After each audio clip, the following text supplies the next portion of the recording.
Vallahi bak.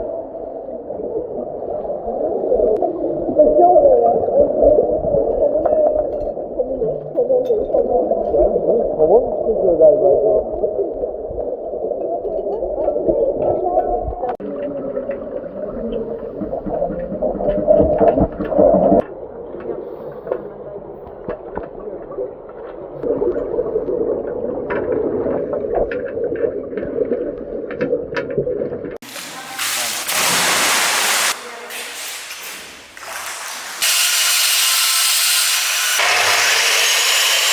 Aleyna seni bekliyorum, evet.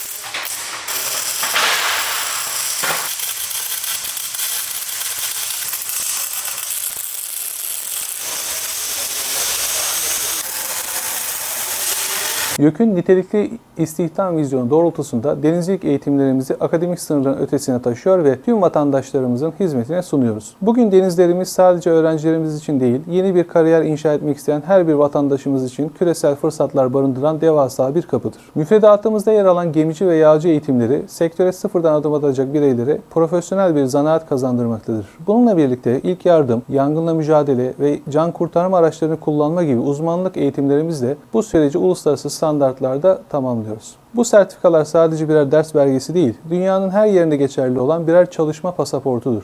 Bu programları başarıyla tamamlayan kursiyerlerimiz, yalnızca gemilerde görev yapmakla kalmayıp, kruvazyer turizminden megayat sektörüne, liman işletmelerinden açık deniz enerji platformlarına, tersanelerden lojistik merkezlerine ve kıyı tesislerine kadar çok geniş ve döviz bazlı gelir imkanı sunan sahalarda nitelikli personel olarak yerlerini almaktadır. Kazandırılan güvenlik ve acil durum yönetimi yetkinlikleri katılımcılara sadece denizde değil, karada da sürdürülebilir bir mesleki altyapı sağlamaktadır. Türkiye Cumhuriyeti Ulaştırma ve Altyapı Bakanlığı Denizcilik Genel Müdürlüğü tarafından denizcilik kurslarını verebilmek için yetkilendirilmiş durumdayız. Vatandaşlarımız yakın zamanda ilan edeceğimiz eğitim takvimine uygun olarak başvuru yapabileceklerdir. Eğitimlere başvuru şartları da ilanlarımızda yer alacaktır. Vatandaşların eğitim süresince alacağı dersler ve bu derslerin içerikleri Bakanlığımızın yayınladığı Gemi Adamları ve Kılavuz Kaptanlar eğitim ve sınav yönergesi ile tanımlandığı şekilde yapılacaktır. Eğitimin yapılacağı zamanlar ve toplam süreleri ilanlarımızda belirtilecektir. Eğitim sonunda sınav,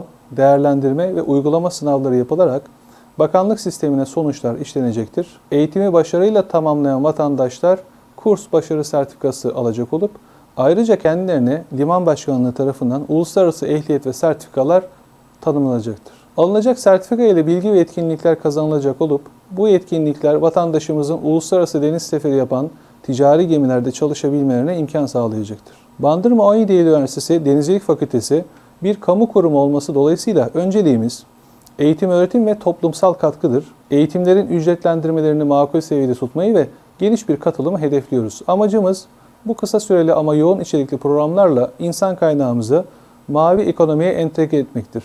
Denizde güvenlik kültürünü özümsemiş her birey, ülkemizin denizci millet olma hedefinin bir parçası ve küresel iş gücü pazarının aranan birer altın bileziğidir. Hedefimiz denizci millet, denizci ülkedir.